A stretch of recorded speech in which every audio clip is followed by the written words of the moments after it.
சகோதர் சகோதரிகளே அனைவருக்கும் வணக்கம்.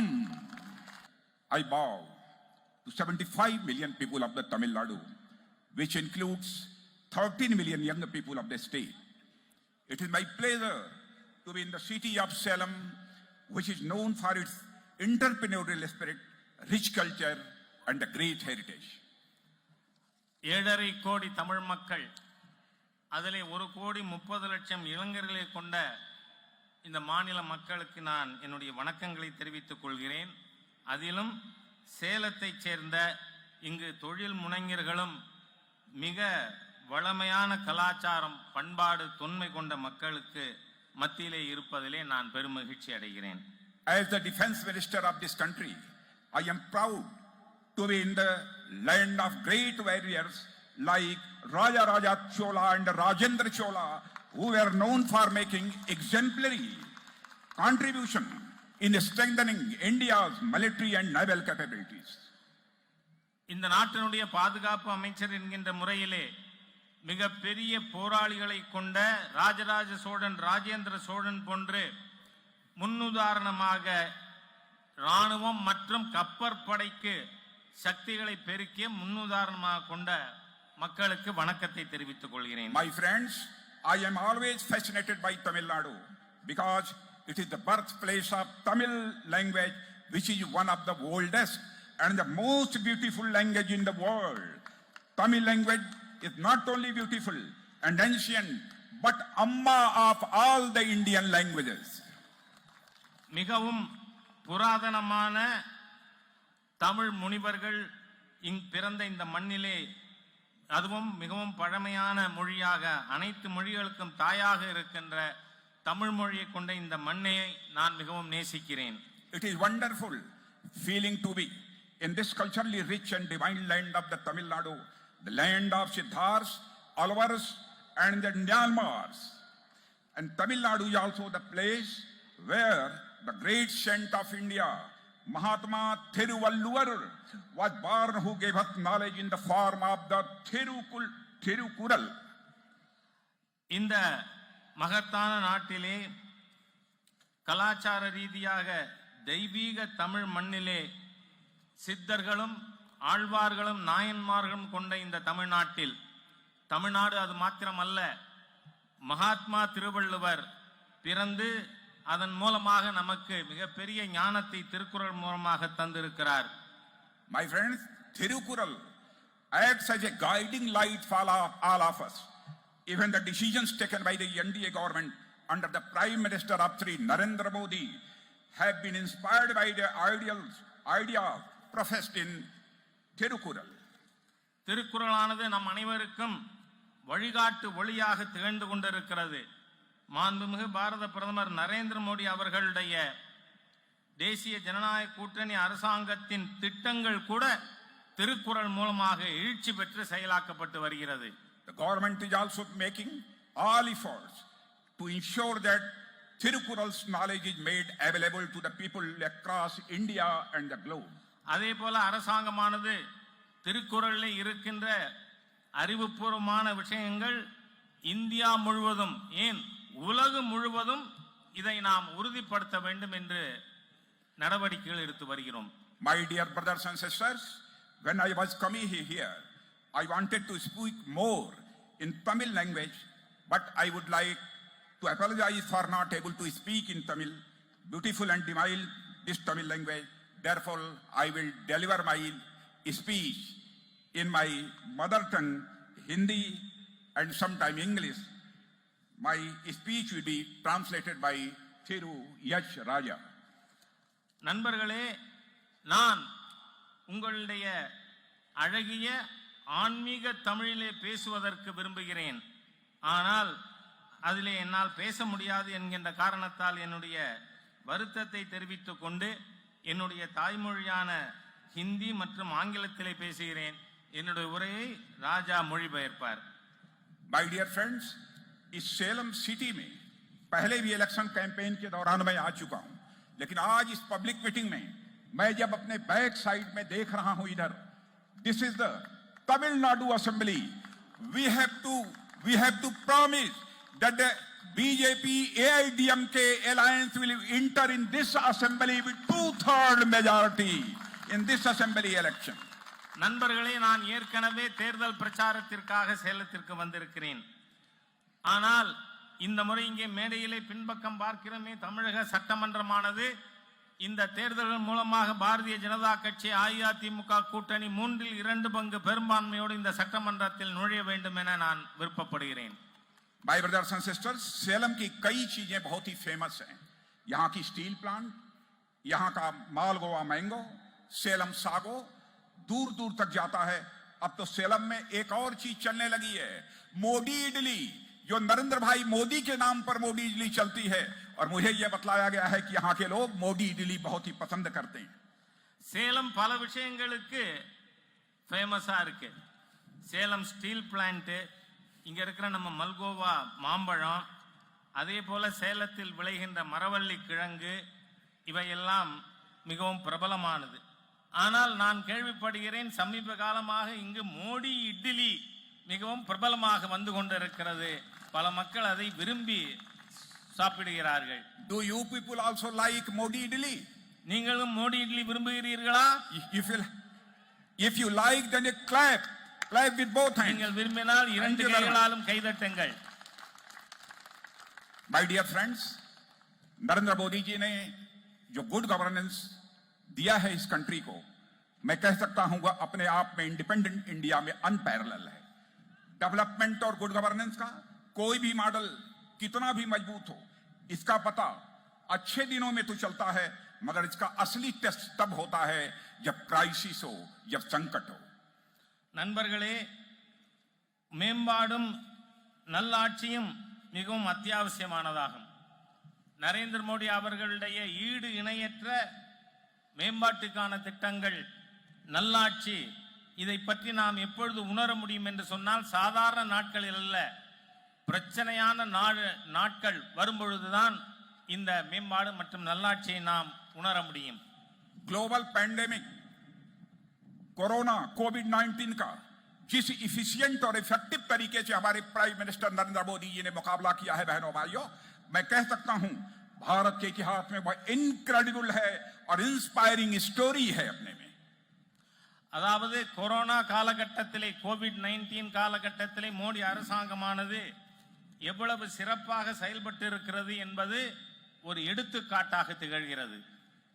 हमने केवल इस कोविड पैंडेमिक पर ही काबू पाने में सफलता प्राप्त नहीं की है, बल्कि इसके इलाज के लिए मेक इन इंडिया वैक्सीन बनाने में भी हमारे देश के साइंटिस्ट ने कामयाबी हासिल की है. और यह वैक्सीन का उपयोग हम केवल अपने देशवासियों के लिए नहीं कर रहे हैं, बल्कि देश के दूसरे देशों में रहने वाले लोगों को भी यह वैक्सीन हम देने का काम कर रहे हैं, उनकी मदद कर रहे हैं.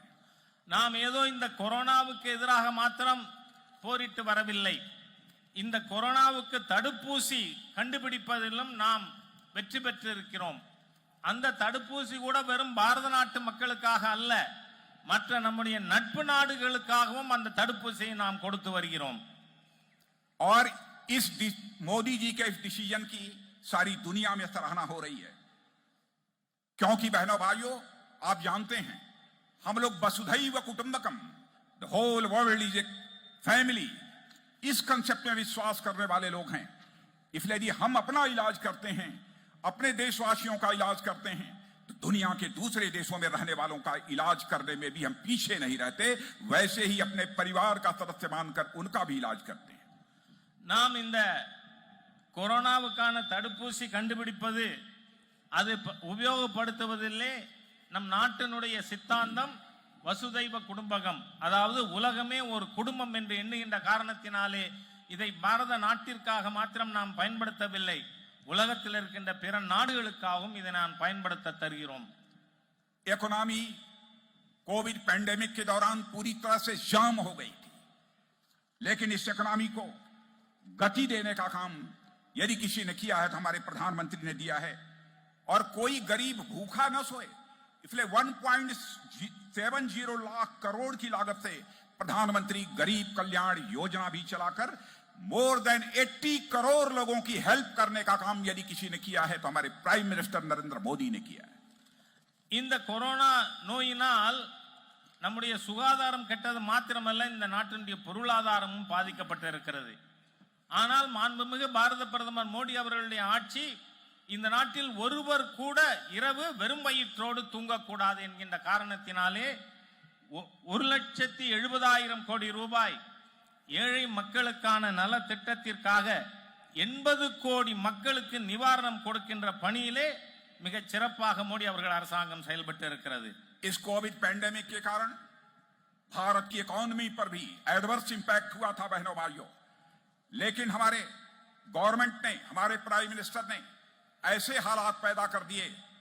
अब इंटरनेशनल मॉनेटरी फंड ने भी कहा है कि अगले साल 2021-2022 में भारत की जीडीपी की ग्रोथ डबल डिजिट में होगी, यानी मोर देन 11.5% होगी।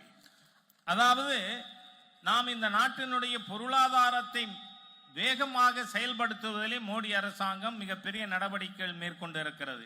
அதன் காரணமாக இன்டர்நேஷனல் மானிட்டரி ஃபண்ட், சர்வதேச நிதி நிறுவனம் வருகின்ற 2022-21-22 ஆண்டில் இந்த நாட்டினுடைய ஒட்டுமொத்த பொருளாதார வளர்ச்சி இரட்டை இலக்கத்தில் இருக்கும். அதாவது 11.5% வளர்ச்சியை இந்த நாடு காணும் என IMF கூறியிருக்கிறது.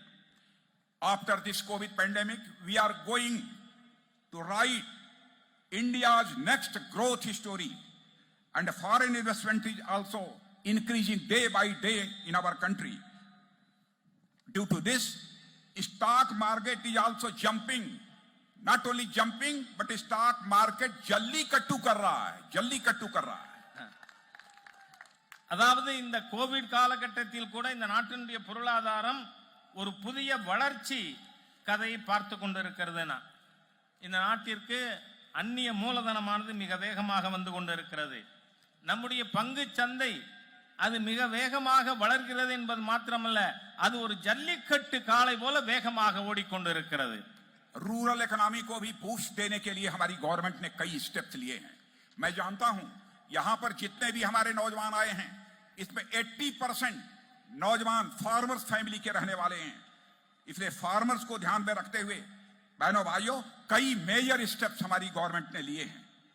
प्रधानमंत्री किसान सम्मान निधि के अंतर्गत हर फार्मर के अकाउंट में 6,000 रुपीज पर ईयर डालने का काम यदि किसी ने किया है तो हमारे प्राइम मिनिस्टर नरेंद्र भाई मोदी ने किया है। ஊரக பொருளாதாரத்தை வளர்க்கின்ற விதத்திலும் மோடி அவர்களுடைய அரசாங்கமானது செயல்பட்டு கொண்டிருக்கிறது. இதில் விவசாயிகளுக்காக மிகப்பெரிய பல திட்டங்களானது கொண்டு வரப்பட்டிருக்கிறது. இங்கு கூட 80% பேர் நீங்கள் கிராம பகுதியிலிருந்து வந்தவர்களாக இருப்பீர்கள்.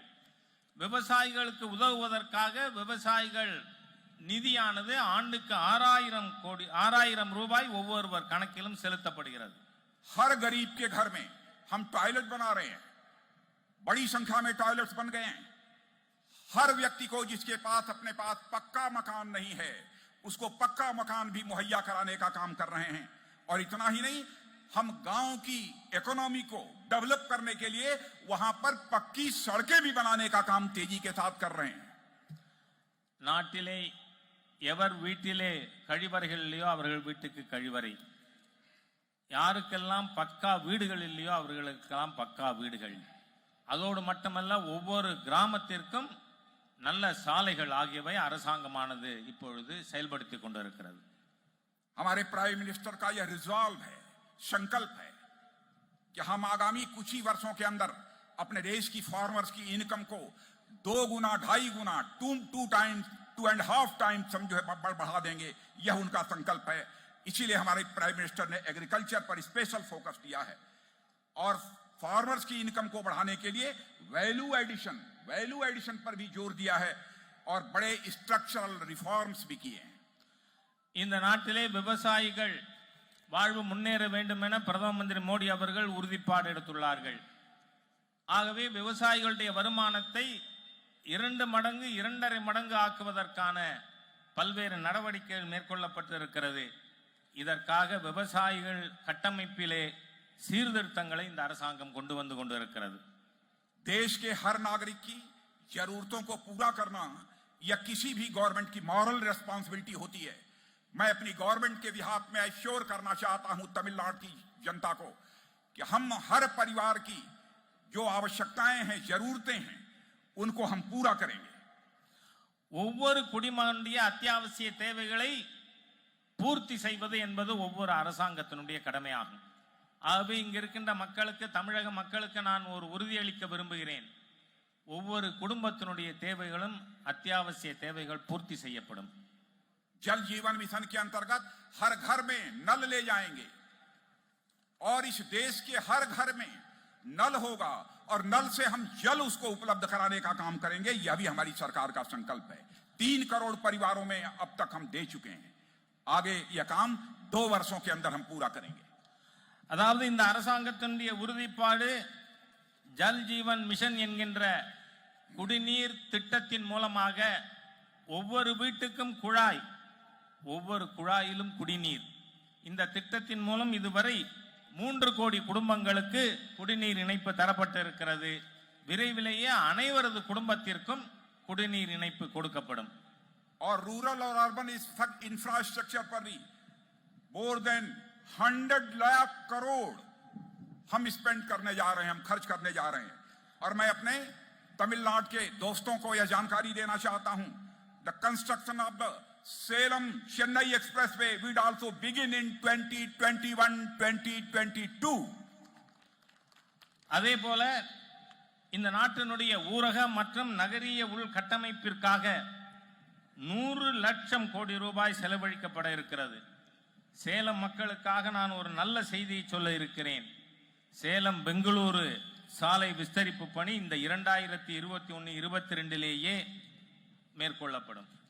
मेरे ब्रदर्स एंड सिस्टर्स, हम पॉलिटिक्स यदि करते हैं तो केवल गवर्नमेंट बनाने के लिए हम पॉलिटिक्स नहीं करते हैं। हम पॉलिटिक्स करते हैं तो इस कंट्री को बनाने के लिए, देश बनाने के लिए हम पॉलिटिक्स करते हैं। நண்பர்களே, நாம் அரசியல் நடத்துவது என்பது அதிகாரத்திற்கு வருவதற்காக, ஓட்டு வாங்குவதற்காக மாத்திரமல்ல. நாம் அரசியல் நடத்துவது என்பது இந்த நாட்டினை நிர்மாணிப்பதற்காக. आपको जानकारी होगी, डिफेंस मिनिस्टर होने के नाते आपको जानकारी देना चाहता हूं, हमारे प्राइम मिनिस्टर ने 2 स्टेट्स में डिफेंस कॉरिडोर खोलने का फैसला किया। तो उन 2 स्टेट्स में एक हमारा स्टेट उत्तर प्रदेश है और दूसरा कोई स्टेट यदि प्राइम मिनिस्टर ने चूज किया है तो दैट इज तमिलनाडु। मेरे बहनों भाइयों, இந்த நாட்டினுடைய பாதுகாப்பு அமைச்சர் என்கின்ற முறையிலே உங்களுக்கு ஒரு தகவல் தெரிவிக்க விரும்புகிறேன். 2 பாதுகாப்பு வழித்தடங்களானது இந்த நாட்டிற்கு கொடுக்கப்பட்டு இருக்கிறது, டிஃபென்ஸ் காரிடியர். அந்த 2ல ஒன்னு என்னுடைய மாநிலமான உத்தரப்பிரதேசத்தில் இருக்கிறது. மாண்புமிகு பாரத பிரதமர் மற்றொரு மாநிலத்தை தெரிவு செய்யும் பொழுது எதை தெரிவு செய்திருக்கிறார் தெரியுமா? தமிழகத்தை தெரிவு செய்திருக்கிறார்கள். और जो डिफेंस कॉरिडोर तमिलनाडु में बन रहा है उसका एक नोड सेलम में भी है। और मैं आपको जानकारी देना चाहता हूं, 8,000 करोड़ का इन्वेस्टमेंट प्लान्ड है आपके तमिलनाडु डिफेंस कॉरिडोर में। और अब तक 21 प्राइवेट गवर्नमेंट कंपनी और 3 PSUs ने 1,140 करोड़ रुपए का इन्वेस्टमेंट कर दिया है। அதாவது இந்த பாதுகாப்பு வழித்தடங்களுக்காக தெரிவு செய்யப்பட்டிருக்கின்ற நகரங்களிலே ஒன்றானது சேலம் மாநகரமாகும். இதுவரை இந்த டிஃபென்ஸ் காரிடியருக்கு 8,000 கோடி ரூபாயிலே திட்டமிடப்பட்டு இதுவரை 21 தனியார் கம்பெனிகளும் 3 அரசு நிறுவனங்களும் 1,140 கோடி ரூபாய் இதுவரை மூலதனம் செய்துள்ளது. हम अनएम्प्लॉयमेंट की प्रॉब्लम को रिजॉल्व करना चाहते हैं। देश के हर नौजवान को जो काम करना चाहता है उसके हाथों को हम काम देना चाहते हैं, हम उसको रोजगार देना चाहते हैं। इतना ही नहीं, हम अपने देश के नौजवानों को जॉब सीकर ही नहीं बनाना चाहते, अपने देश के नौजवानों को जॉब क्रिएटर बनाना चाहते हैं। இந்த நாட்டிலே இருக்கின்ற ஒவ்வொரு இளைஞர்களுக்கும் வேலை வாய்ப்பு கிடைக்க வேண்டியது அவசியம். ஆனால் நம் நாட்டில் இருக்கின்ற இளைஞர்களை வெறும் வேலை தேடுபவர்களாக இல்ல, வேலைகளை உருவாக்குபவர்களாக மாற்ற விரும்புகிறோம். मुद्रा योजना के माध्यम से मिनिमम रेट ऑफ इंटरेस्ट पर विदाउट कोलेटरल सिक्योरिटी देश के नौजवानों को हम लोन मुहैया करा रहे हैं। सबसे ज्यादा लोन यदि लेने का काम कहीं के नौजवानों ने किया है तो तमिलनाडु के नौजवानों ने किया है। मैं नौजवान भाइयों, मैं आपको सल्यूट करता हूं, आप सभी का अभिनंदन करता हूं। அதாவது சுய வேலை வாய்ப்பை உருவாக்குவதற்காக முத்ரா வங்கி கடன் திட்டம் மூலம் மிக குறைந்த வட்டியிலே எவ்விதமான அடமானமும் இல்லாது கடன் கொடுப்பதற்கான ஏற்பாட்டினை நாம் மேம்படுத்தி இருக்கிறோம். அதிலே மிக அதிகமாக கடன் பெற்றிருப்பவர்கள் தமிழ்நாட்டை சேர்ந்தவர்கள். ஆகவே தமிழ்நாட்டு இளைஞர்களுக்கு நான் என்னுடைய பாராட்டுதல்களை தெரிவித்துக் கொள்கிறேன். Here, only in Tamil Nadu, the unemployed youth has taken approximately 33,807 crore rupees as loan. தமிழ்நாட்டில் மாத்திரம் வேலையில்லாத இளைஞர்கள் 33,807 கோடி ரூபாய் கடனாக பெற்றிருக்கிறார்கள். आप जानते हैं कि इसका सबसे ज्यादा लाभ यदि किसी को मिलता है एमएसएमईज, इनको मिलता है, वीमेन एंटरप्रेन्योर को मिलता है। और 31 नवंबर 2020 का तक कुल 22.53 करोड़ लोन दिए गए, जिसमें से 15.75 करोड़ लोन वुमन एंटरप्रेन्योर को दिए गए. தமிழகத்திலே அதிகமாக இதில் கடன் பெற்றவர்கள் மாத்திரமல்ல, இந்த முத்ரா வங்கி கடன் திட்டத்தின் மூலமாக அதிகமாக பலன் பெற்றிருப்பது சிறு குறு தொழில்கள். அதிலும் பெண் தொழில் முனைஞர்கள் மிக அதிகமாக பலன் பெற்றிருக்கிறார்கள். 31 நவம்பர் 2020 வரை 22.53 கோடி ரூபாய் கடன் அளிக்கப்பட்டிருப்பதில் 15.75 கோடி ரூபாய் கடனானது பெண் தொழில் முனைஞர்களுக்கு கொடுக்கப்பட்டிருக்கிறது என்பதை நான் பெருமிதத்தோடு தெரிவித்துக் கொள்கிறேன். आत्मनिर्भर भारत इस योजना के तहत 20 लाख करोड़ रुपए का पैकेज गवर्नमेंट ने घोषित किया है. इसके पीछे पर्पज है इकोनॉमी को भी बूस्ट देना, लेकिन हम इस सच्चाई को जानते हैं इकोनॉमी को बूस्ट यदि मिलेगा तभी जबकि हमारे अनएम्प्लॉयड यूथ को जॉब मिलेगा.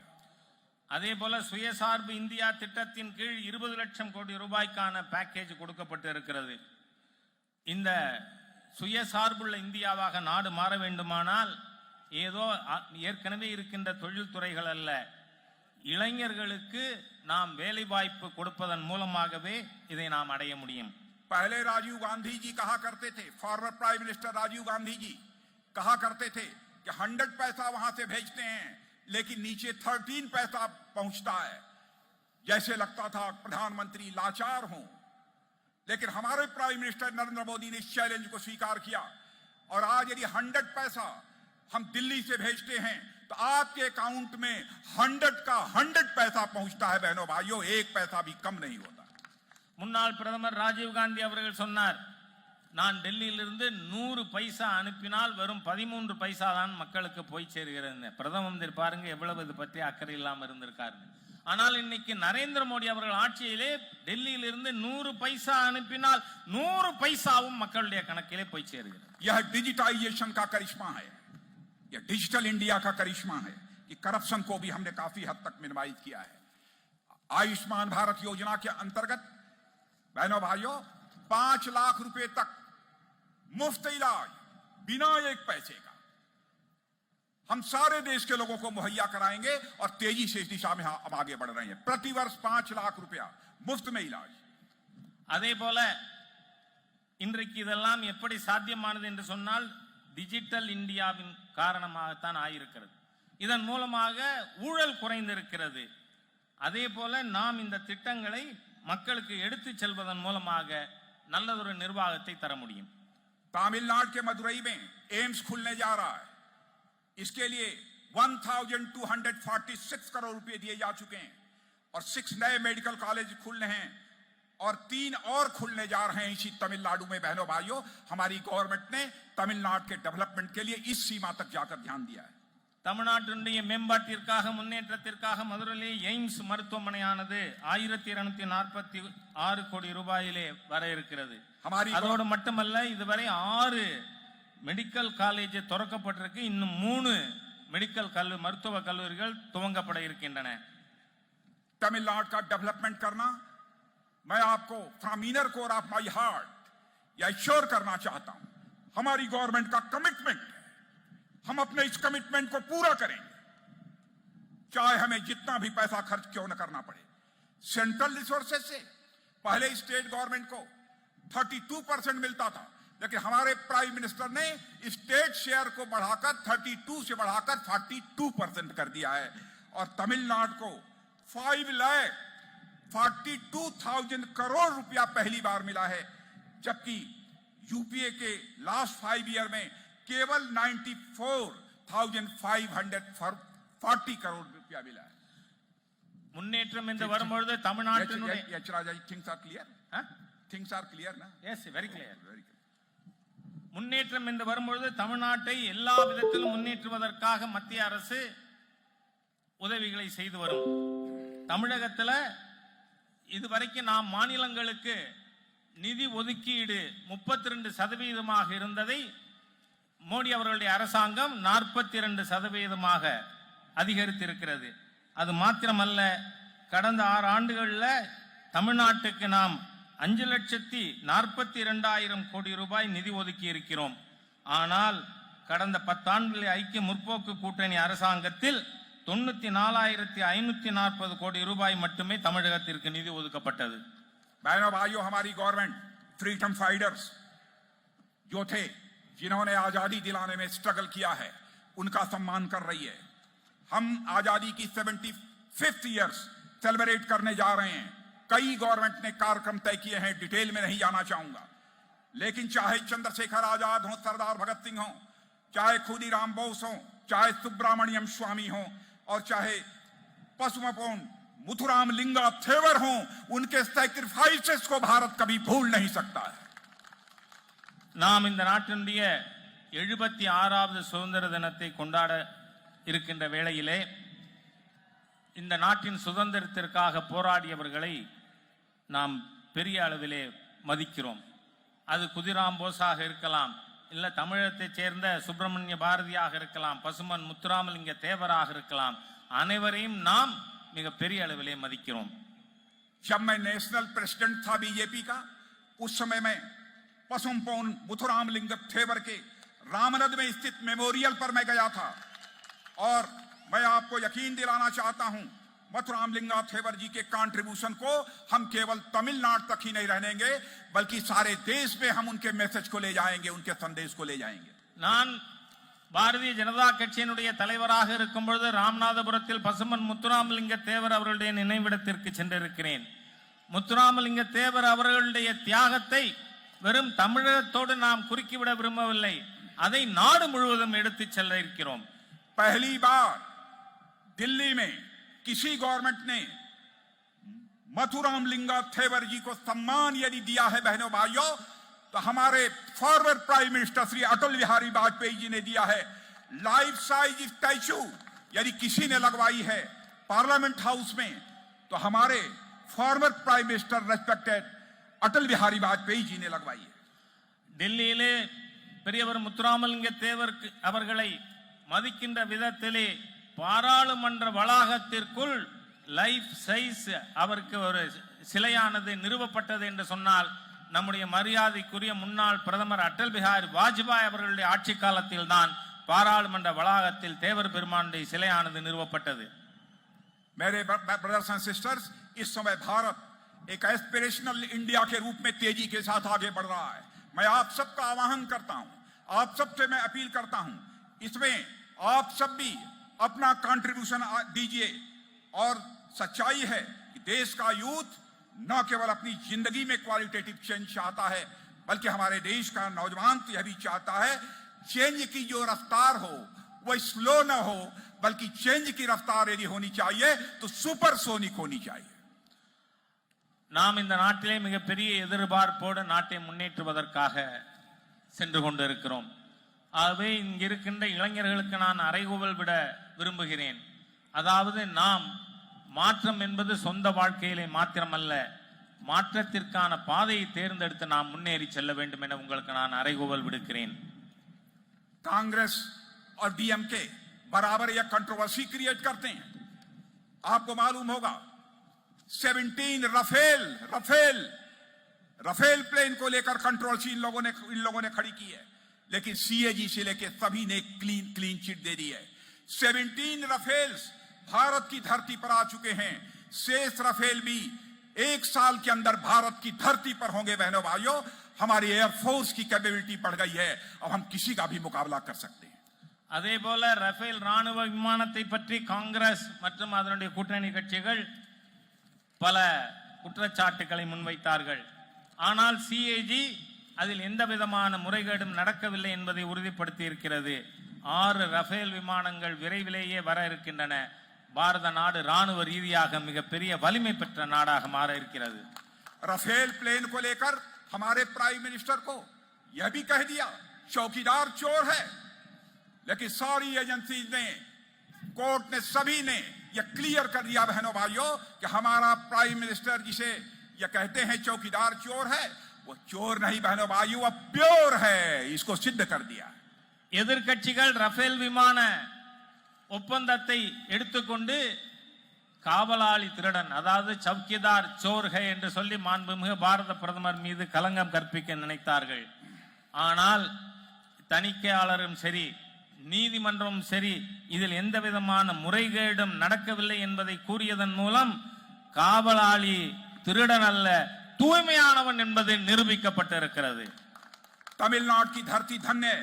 मैं आपको याद दिलाना चाहता हूं, डॉक्टर एपीजे अब्दुल कलाम जैसे साइंटिस्ट को आदरणीय अटल बिहारी वाजपेयी ने भारत का प्रेसिडेंट बनाया। क्या यह तमिलनाडु का सम्मान नहीं था? इतना ही नहीं, उन्हें फार्मर जब उन्होंने प्रेसिडेंट बनाया, बहुत सारे लोगों ने इधर उधर की बात की थी, और आपने देखा एक आदर्श प्रेसिडेंट के रूप में उन्होंने इस देश का नाम रोशन किया है। மாண்புமிகு பாரத பிரதமராக இருந்த வாஜ்பாய் அவர்கள் தமிழகத்தை சேர்ந்த, இதை தமிழ் மண்ணிலே சொல்ல விரும்புகிறேன், டாக்டர் ஏபிஜே அப்துல் கலாம் அவர்களை இந்த நாட்டினுடைய குடியரசுத் தலைவராக நியமித்தார்கள். அவர் ஒரு உதாரணமான குடியரசுத் தலைவராக திகழ்ந்தார். இது தமிழகத்தை பெருமைப்படுத்துகின்ற ஒரு செயல்பாடு இல்லையா? और आपको इस बात की जानकारी होगी, हमारे आदरणीय अटल बिहारी वाजपेयी का तमिलनाडु के साथ क्या रिश्ता था बहनों भाइयों, तमिलनाडु के प्रति उनके दिल में कितना प्यार था। आपको जानकारी है कि 1974 में जब उस समय की कांग्रेस सरकार ने कच्चा थीबू आइलैंड श्रीलंका के लिए छोड़ दिया था, तो अटल जी रे देश के पहले नेता हैं जिन्होंने इस आइलैंड को सीज करने के निर्णय को कंडेम किया था। और इतना ही नहीं, उन्होंने सुप्रीम कोर्ट तक भी जाने की बात संसद में कही थी। அதாவது வாஜ்பாய் அவர்களுக்கு தமிழகத்தோடு எம்மாதிரியான உறவு இருந்தது என்பதை பற்றி உங்களுக்கு நான் குறிப்பிட விரும்புகிறேன். அன்றைய 1974 அன்றைய மத்திய அரசு கச்சத்தீவினை இலங்கைக்கு தாரை வார்த்து தந்த பொழுது அதை கண்டித்தது மாத்திரமல்ல, அதற்கு எதிராக உச்சநீதிமன்றத்திற்கும் வாஜ்பாய் அவர்கள் சென்றார்கள்.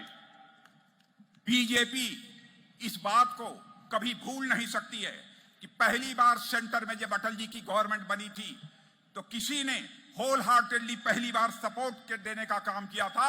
इसी तमिलनाडु की डॉक्टर पुरुतची थलवी जया अम्मा ने ही अटल बिहारी वाजपेयी जी को अपना सपोर्ट दिया था। ஒரு விஷயத்தை தமிழகம் மறந்திருக்க முடியாது.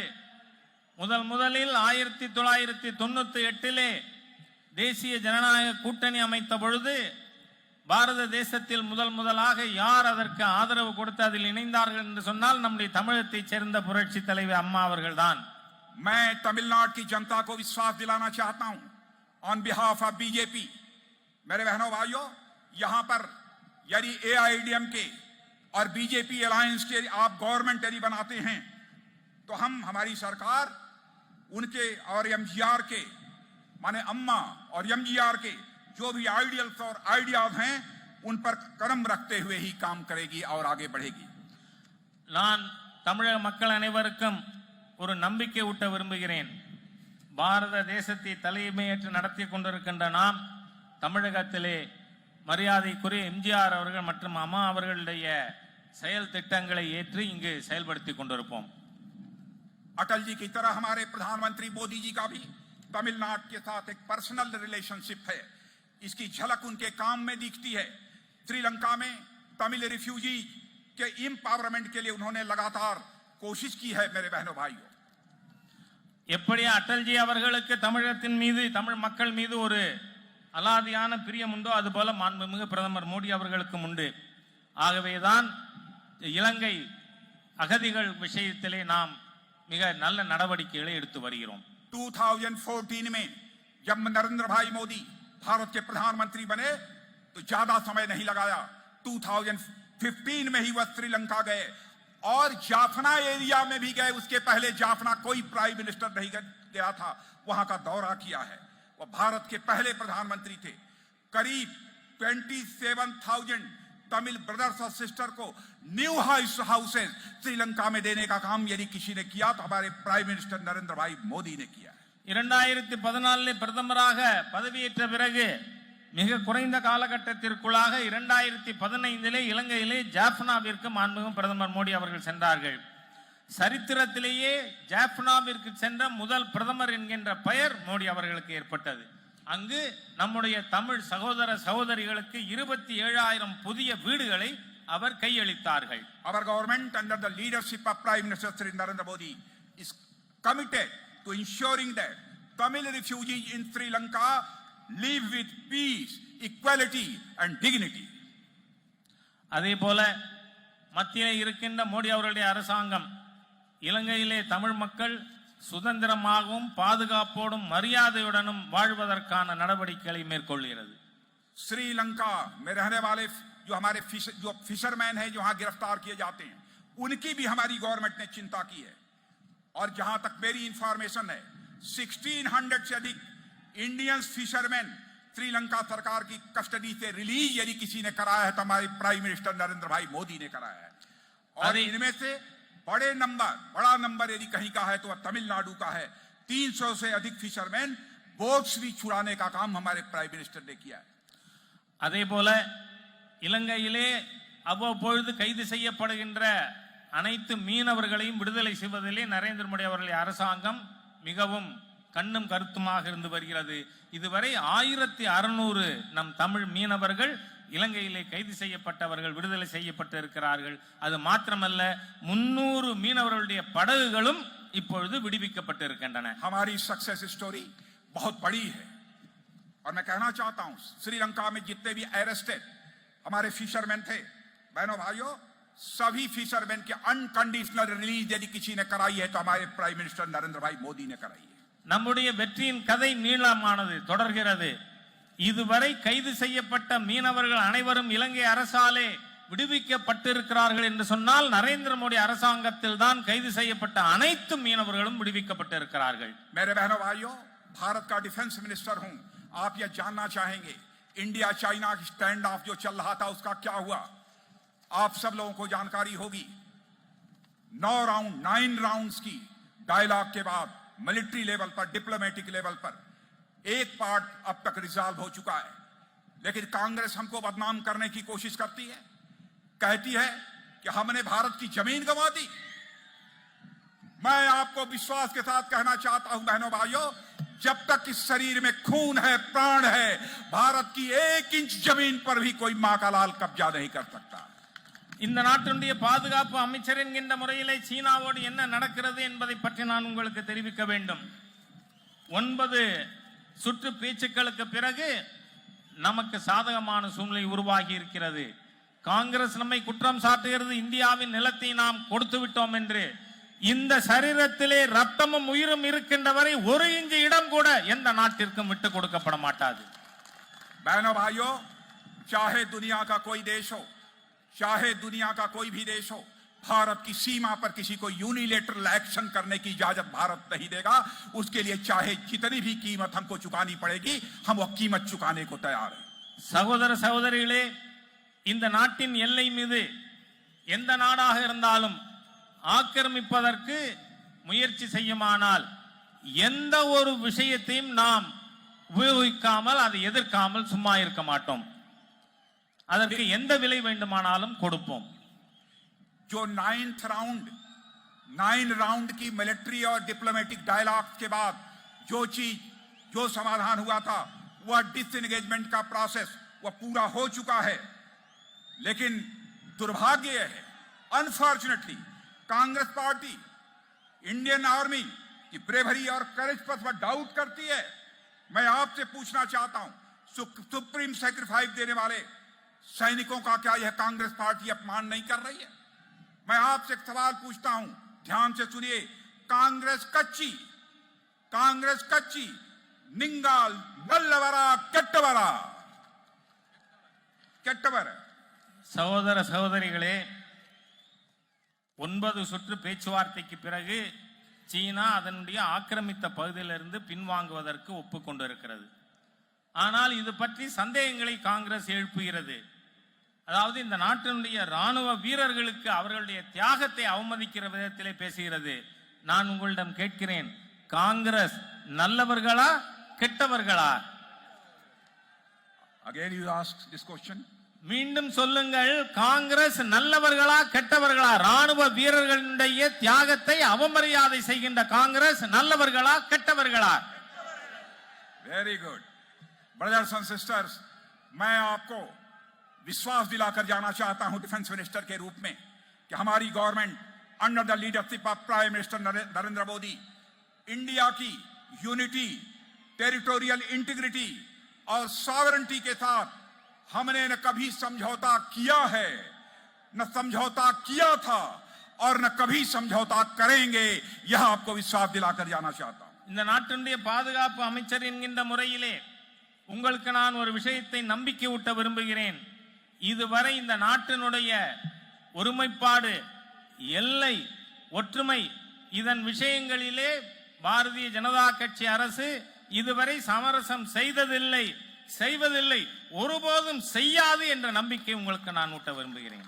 जिस कांग्रेस पार्टी ने इतनी नापाक हरकतें की हो, उसके साथ डीएमके ने हाथ मिला लिया. In my opinion DMK and Congress are strange bedfellows and they are marrying each other but they do not have any chemistry. இந்த மோசமான காங்கிரஸ் கட்சியோடு திராவிட முன்னேற்ற கழகம் கூட்டணி வைத்திருக்கிறது. இவர்கள் வினோதமான நண்பர்கள், ஸ்ட்ரேஞ்ச் பெட்ஃபெலோஸ். இவர்களுடைய கூட்டணியானது ஏற்புடையதாக இல்லை. जब किसी ने मुझसे कहा था कि डीएमके के लोगों से जब अलग से बात होती है तो कहते हैं कांग्रेस की party for burden for us. The only common thread between both the parties if they are love of appeasement. Congress கட்சியும் திமுகவும் மக்களுக்கு பாரமாக இருக்கின்ற கட்சி. அவர்களிடையே பொதுவாக இருக்கின்ற ஒரே விஷயம் சிறுபான்மையினரை தாஜா செய்வது.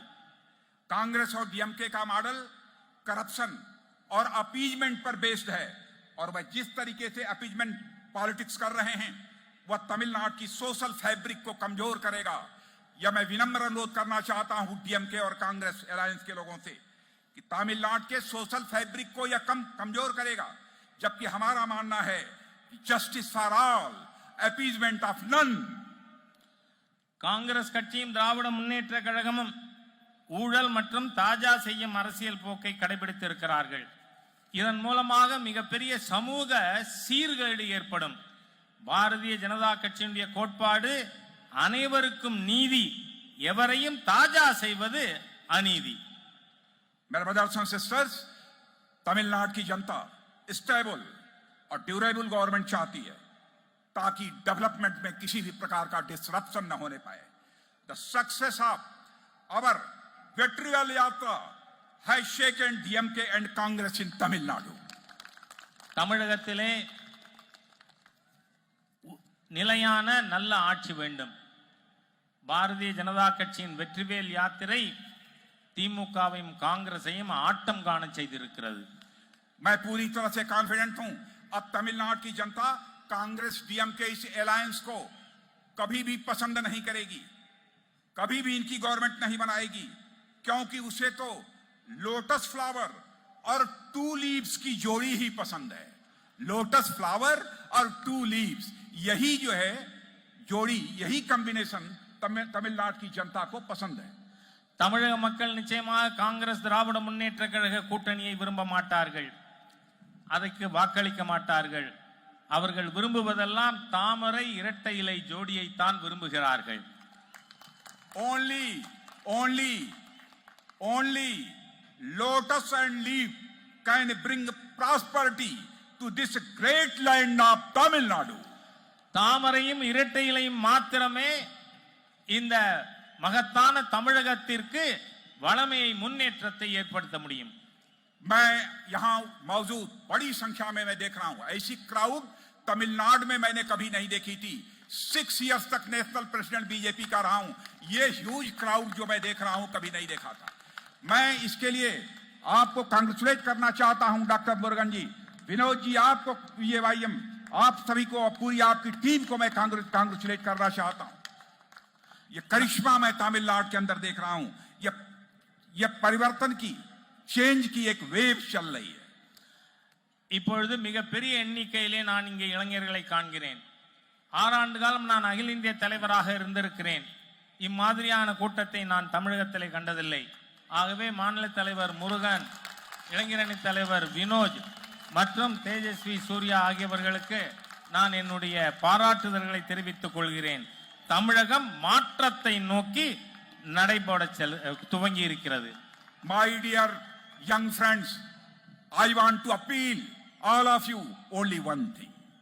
Please go to booth तक जाओ और बीजेपी DMK का संदेश पहुंचाओ और इस तमिलनाडु असेंबली में 2/3 क्लियर मेजॉरिटी के साथ बीजेपी DMK को पहुंचने से दुनिया की कोई ताकत रोक नहीं सकती है।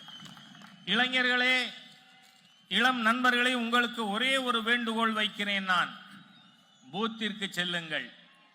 பூத்திலே சென்று பாரதிய ஜனதா கட்சி அஇஅதிமுகவினுடைய செய்தியை வீடு வீடாக எடுத்து செல்லுங்கள். இந்த சட்டமன்ற வளாகத்திலே 2/3 பங்கு பெரும்பான்மையோடு MLA-க்களை வெற்றி பெற செய்யுங்கள் என்று நான் வேண்டுகோள் வைக்கிறேன். When people see youth at the booth level, they are inspired. इसलिए मैं आपसे कहना चाहता हूं, आप तमिलनाडु के एक वोटर को इंस्पायर करने की आपके अंदर कैपेबिलिटी है। I know very well. निकल पड़िए, बूथ पर जाइए और न्यू इंडिया बनाने का संकल्प हमारे प्राइम मिनिस्टर ने लिया है। तो यहां पर भी प्राइम मिनिस्टर नरेंद्र भाई मोदी के लीडरशिप में हम न्यू तमिलनाडु का हम निर्माण करेंगे। இளைஞர்களே, இளம் நண்பர்களே, நீங்கள் பூத்துகளிலே செல்லும் பொழுது உங்களை பார்த்தால் அங்கு இருக்கின்ற வாக்காளர்களுக்கு உற்சாகம் வரும். ஆகவே இங்கிருந்து நீங்கள் பூத்துக்கு செல்லுங்கள். அங்கு புதிய இந்தியாவினுடைய பிரதம மந்திரியினுடைய செய்தியை எடுத்துக்கொண்டு போய் புதிய தமிழ்நாட்டை உருவாக்குவதற்கான பணியிலே நீங்கள் ஈடுபட வேண்டும் என கேட்டுக்கொள்கிறேன். நன்றி. I am okay. நன்றி.